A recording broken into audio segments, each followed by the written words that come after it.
Hello and welcome, everybody. Hopefully, I'm not muted this time. And if there's anybody in the chat, please let me know if I am. Oh, man, this is going to be a rough one. All right. Sick every other week is what I am, and I do it anyway. We got Mr. Will in the chat. Welcome, Mr. Will, to the Bungalows for Bachelors live stream late night learning. I can maybe hear you. Well, that's good because that means it's working. So let's go ahead and get right into it here.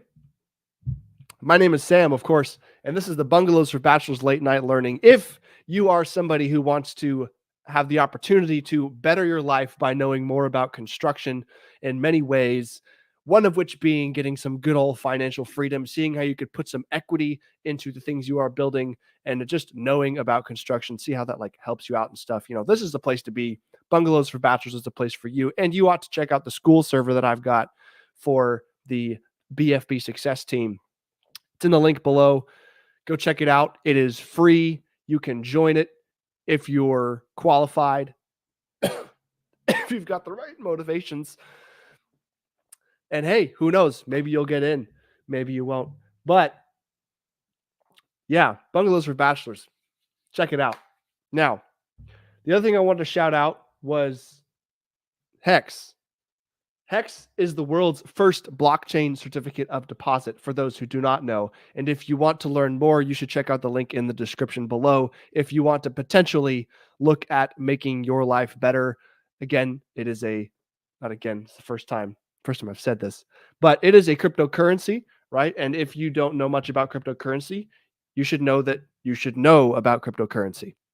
And you should know how to work with it wisely, which is why there's also a link in the description below for a great course on how to get started using Hex. It's basically the first blockchain certificate of deposit.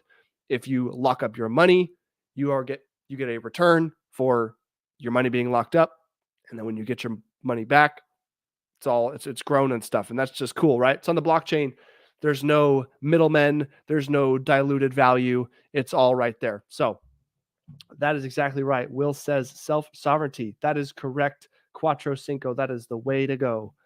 So that said, I bring that up because part of what I'm about here at Bungalows for Bachelors is using the tools and the capabilities and technologies we have to improve our lives, gain some self-sovereignty so that when we have all the money we could ever possibly want, we can turn around and just go build something in the backyard for our friend, or we can go, maybe build a house for our mom when she's 80, or you know what, you name it. This is why we're here. So, oh man, excuse the coughing already.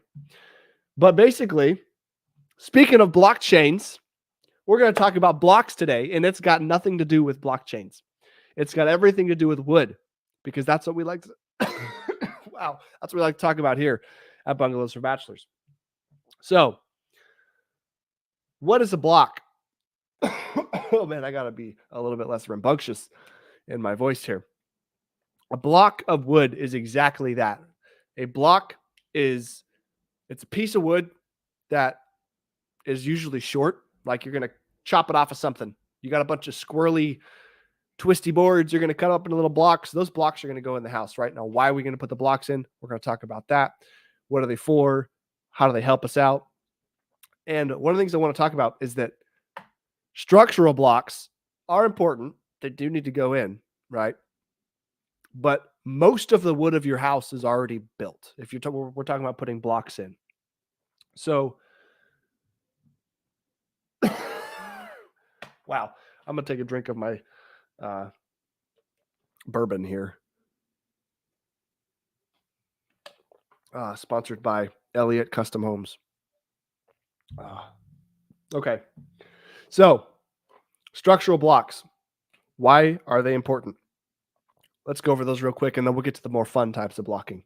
So a structural block is usually serving the purpose of providing some lateral rigidity to a system, like floor, for example. Let's just keep it simple. A floor system needs blocking. Let's talk about why. All right. So if we have a house, that's the bottom floor of the house. Our floor system is going to be some thickness, right? It's got to like 2x12s or I-joists, whatever it is, it's got to stand up. It's got to take up some space, right? It's got thickness to it. So we're going to exaggerate it, make it real thick here. And then the next floor of our house is 2-story. It's going to sit on top of that. And then our roof is on top of that. Excuse me. So why do we need blocking? Because if the wind were to blow on this house, what's happening in a theoretical scenario is that the ground is trying to keep the house from moving, right? The foundation's embedded into the ground with some beams and stuff, right? So the ground's trying to keep the house from going nowhere, from going anywhere, really. Wants to keep it moving nowhere. All right. So foundation's going to push on the house this way, wind's going to push on the house that way. That's going to introduce this lateral stress into the whole side of the building. We talk about lateral stuff all the time. This is just another example. So it's going to try to rack the whole building, in this case, to the left. It's going to try to make the whole house turn into a parallelogram, like that, right? Now, if we imagine it's trying to do that to the whole house, but what if, for example, our first floor was made of like solid concrete walls, right? It couldn't possibly move. It was perfectly rigid. We're going to imagine a perfectly rigid scenario so that makes it easier to think about what the blocks are doing here. So if the first floor can't move, then and let's say the top, the roof, and all this is made of concrete too, right? Then what the first floor is trying to do inside here is basically sandwich itself, right? So you imagine this going on. So it's like this whole structure and this whole structure is going to like slide over and slam down onto itself, right? It's going to get, it's going to crumble, right? With that sound. So we don't want that to happen. So how do we avoid that? Well, we avoid that by making sure we put blocks in the floor so that it physically can't do that. All right. And here's how that would work. Typical floor joist layout, right? If you've got a box room, and let's say this is a big open space, like 20 foot by 20 foot or something, right? And you had, you've got some center bearing beam below all this to support the joists from gravity midway. You're going to have some floor joists crossing this. That's going to hold up your furniture, your cabinetry, just like all the stuff that you're living on. Typically, the floor joists are not designed to be carrying the weight of the structure. That's designed to go through walls and stuff. But you're going to have floor joists. Excuse me. This is very square. Crossing over like this. Now, when you install these floor joists, you're not just going to put on the red floor joists where they are. You need something on the boundary as well. And that's typically going to be called the band joist or the rim joist. And what that's going to be is basically the perimeter of all of this, right? You're going to put that around the outside. Now, back in the day, when everything was sawn lumber, 2x12s and whatnot, everything was the same material. I mean, your band joist was a 2x12, your rim joist was 2x12, your floor joist in the middle, that was a 2x12. Nowadays, with engineered lumber, though, we don't hardly have the same materials. So what we'll typically be doing is the inside will be an I-joist, which would have a cross-section of something like this, where it's got two main blocks and then a web in the middle, right? So that allows you to put the strength in the important parts and remove material where you don't need it. And you can use particles of wood instead of big chunks of wood. It's very nice. So that would be our floor system. But we'd have this rim board or something else special going around the outside.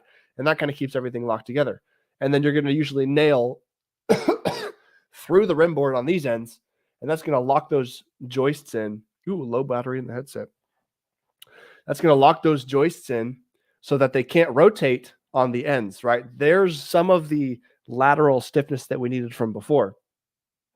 So we're going to basically, now, if you want to go even crazier, you basically would take blocks of wood, right? It's all about blocks. And you would put them in between each one of these joists like this.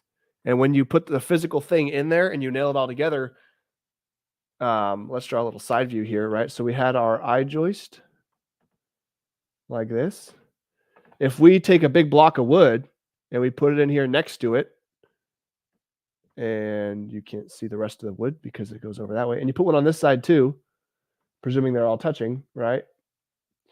This thing can't rotate down that way or that way. It can't fall over. And that's the hinging problem we might have in a wind or an earthquake event, right? So you put the blocking in, everything's fine. And you also want to put that blocking in the middle. You pretty much don't want to go more than 8 feet without blocking your floor system. But that's the concept, right? So that's how blocking structurally is going to help out our houses. But what about other reasons to block? Let me take another drink here, and then we're going to go right into some serviceability. Okay. What is serviceability? Believe it or not, it's not the ability to be serviced.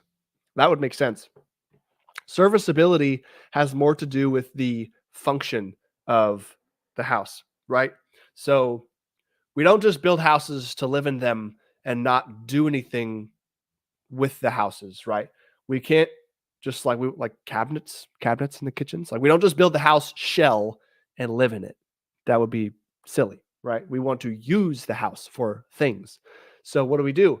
Is we add blocks of wood inside the wall framing before we cover it all up with sheetrock in places that it would be beneficial to have something meaty to screw into or attach to that's not just the studs. All right. So examples of types of blocks for the serviceability and function would be like a handrail, right? So if you ever had to try to install a handrail for a stairway and you put those little brackets on, you either got to hit the stud, make sure you get it with the little bracket, or you block out the entire area where the handrail could be with wood turned flat as block shaped, right? And then you're pretty much good to go. You just install the rail wherever you like, and you can put those brackets in a spacing that would look nice and aesthetic from the outside. Instead, you don't have to worry about the studs. So that's one example. There's cabinetry, right? So typically in a wall of studs, you're going to have base cabinets, which need to get screwed to the wall in down low and at the top of the cabinet. And then the wall cabinets that are going to go above that need to get screwed to the wall about at the bottom of them and the top of them, right? So you're going to put 2 lines of all this wood in the wall so that you know that if it's at a certain height, when you put the cabinet on the wall after the sheetrock is on and you go to screw it in, there's going to be wood back there, right? If there's no wood, you can't attach them. All right, so that's another reason. Other reasons you might see the blocking. Other reasons you might see the blocking in there is going to be for like the drywall backing. That's a little bit different. That's not quite blocking. That's just backing. So in if you're doing sheetrocking a ceiling, in a living room or whatever room, right? If this is your wall and this is your wall, this is like a cross-section view of the house. And you've got some ceiling joists cross-sectionally doing this, yada, yada, just like that all the way to the end. When you're installing your sheetrock up on top of those ceiling joists, the panels are flat. They're going like this.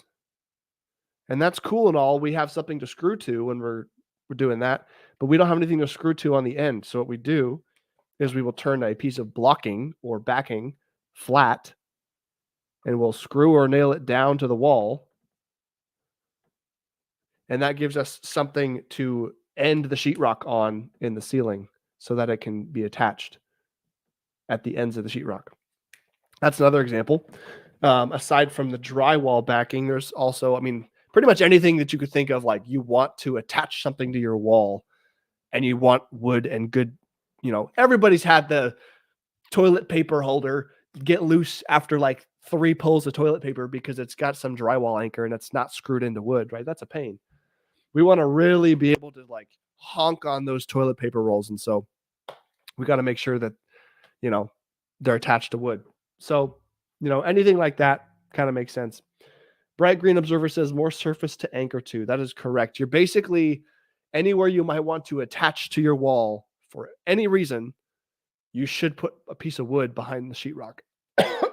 That's what the blocking is for. And the blue but does not observe says seems like he agrees. We got Hex Ray Vision in the chat. Hello, Hex Ray Vision. Appreciate you for showing up. Thank you. I hope you learn about blocking and other reasons.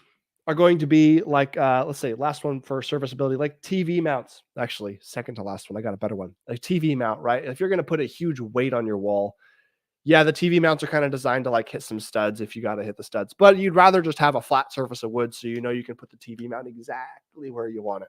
So that's just a better idea. And last but not least, of the serviceability and function factors, I do not know how many times I have seen people improperly install a stripping pole in their living room or whatever room. And it's just one of those poles that like twists and has some friction on the ceiling and the floor. Like everyone's seen those things fail, right? They fall down. For goodness sakes, people, put some blocking in the ceiling so you can screw that sucker in and you can let your strippers and your friends go ham on that thing all day long and it's not going to get ripped out. So that's one of the most important ones. And that said, safety. Why is it important to have safety? Well, one of the other reasons that we're going to put blocking in the walls is for fire safety. Believe it or not, your house is not designed to not burn down. It happens to be made of wood, which is quite flammable. And that's a particular problem here in America where most of our construction is done with wood and residential because it's cheap. Allows us to all have homes though, which is cool. Good for the economy, but it burns pretty good. So why is fire blocking important if our houses are going to burn down anyway? Well, the answer is because everything about the house design from safety and fire perspective is to delay the fire and allow you to get out alive, right? So if you've got smoke building up and fire building up in some part of your house and your smoke alarm starts going off after like 20 minutes, it notices. Well, it's like, hopefully the house is designed so that it didn't combust in 10 minutes. Otherwise, you're going to have a very hard time getting out of the house because it's on top of you and it's cooking you, right? We don't want that to happen.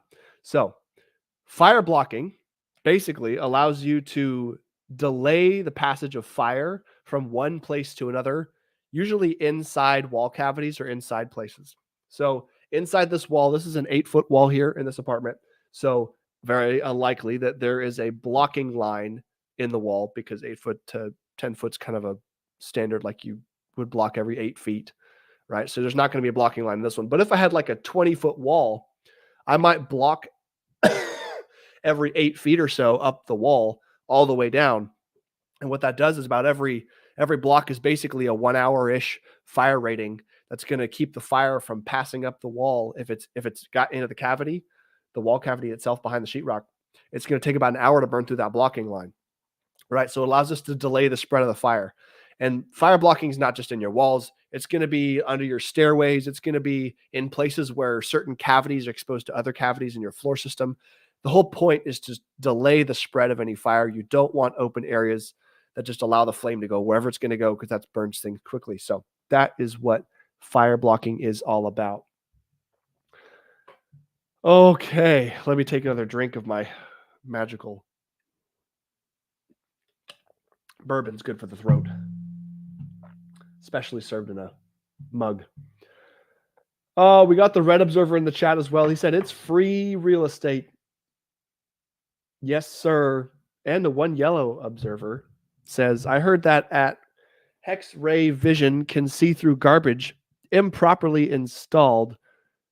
Garbage improperly installed stripper poles, as well as seeing through scam coins. You are absolutely correct. And that's what we value him so much for. And we got Mr. Zenith in the chat. What up, Sam? Hello, Mr. Zenith. I'm glad you're here to learn. I hope that you have a fire safe home because you are correct. Fire stops are important. Good stuff.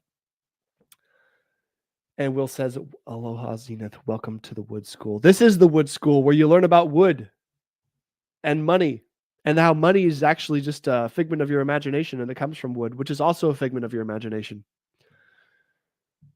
Oh, man. Bright Green Observer, crispy bodies by the door. That is correct. We're trying to avoid that. Now, if we're going to build a house and we're going to put all these blocks in it, do you have any idea how many blocks of wood that is? It's kind of a lot of blocks of wood. Excuse me. Could you imagine if you were one of those bungalow bachelors building your own bungalow with your hard-earned money with your hard-earned time that you bought back because you got into hex when it was at an ultimate cheap price and you staked it out for 15 years and now you're just made of gazillions of dollars, right? That'd be a good experience. But you just bought all this time. You don't want to waste a whole bunch of time either.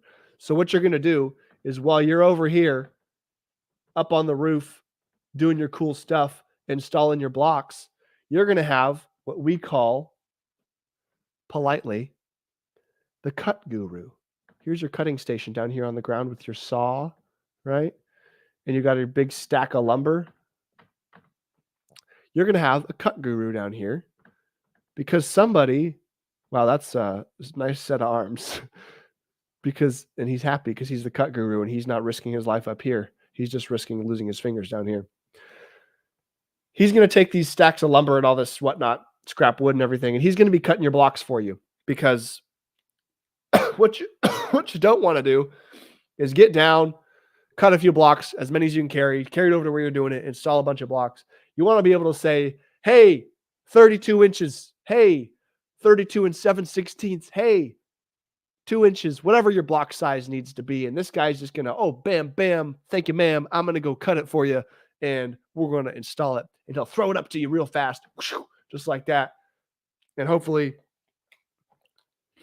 he doesn't hit you, knock you off balance, and accidentally sever your lifeline where you will fall to the ground, break your neck, and have an explosion of blood and die. That would be very sad. So that's your cut guru, more commonly known as your cut bitch. But we use nice words here on this channel. Look at those arms. You are correct, one yellow observer. Those are great arms. Let me go back in the chat a little bit here. Zenith was literally arguing with a fire marshal this week about designs. Man, I bet you have an interesting perspective about fire safety. I didn't even think about that. That makes sense. Money is 100% wood. Is it? Is our paper made of money? Is our money made of paper? That's the question. Which one is it? Zena, fun fact, HVAC systems are great at transporting air and fires. I bet they are. I bet they're excellently designed to transport air and probably not designed to transport fires. But hey, you know what? The Ford Fiesta is not designed to be an excellent killing machine. But if you drive it into a crowd of people at 120 miles per hour, I bet you can get the job done. So, exactly. Will says Bitcoin blocks are 1 megabyte. Nope, we use wood blocks as money. Excellent. Oh, blocks. I get it. Like blockchain blocks. What a great show to launch my proud profession of faith into the Hex ecosystem and the Richard Hart coins. Oh my goodness. So, if you haven't learned anything, you ought to know that there's a lot more wood that goes into your house than just what's holding it up and keeping it strong. There's the wood of being able to use it and the wood of being able to keep you alive while you use it. That said, do not underestimate the power of having a good cut bitch with you to save yourself time. Hopefully not knock you off the roof. That said, shout out to all the guys in the chat. This is going to be a little shorter of a class today because this is what I got. And I got another stream coming up at 9 o'clock Central. If you want to join me and my brother, Mr. Will Stevenson, he's in the chat right now, talking about some cool stuff. Join us at 9 o'clock. I don't have the link, and that's okay. You can check it out on the Samuel Stevenson channel. No. It's going to be on the Brothers Two of Them channel. It's on Instagram. It's on YouTube. Check it out. You can probably find it because most people should know how to use the internet if I just tell you. But hey, thanks to all you guys in the chat, all of you colors of observers, and Mr. Will, Zenith, and Hex Ray Vision. I appreciate you guys coming out and support the channel and learning about wood together. We're all one big family here. You ought to help me out just a little bit extra and tell people that, hey, There's this guy who's going to give out a whole bunch of free knowledge. And not only is it everything on YouTube now, right? I've got my school server, which I have made free. It's got a home building program. It's got a framing design program. It's got a community where you can meet and chat with other people that are like-minded, that want to make money, solve problems, learn how to solve problems, making money, build stuff, learn about construction, all that cool stuff. Check it out. Promote it. Man, I'm losing my mind here. So we go live in about an hour. That is correct, which means I need to hop off of here, and you guys need to get back to homework and all the stuff that you're doing so you can learn how to build houses. Thank you for posting the links, Mr. Will. Check it out, guys. Thanks for watching. This has been a good one. I hope you learned about blocks, and I will see you guys on the next one. Peace out.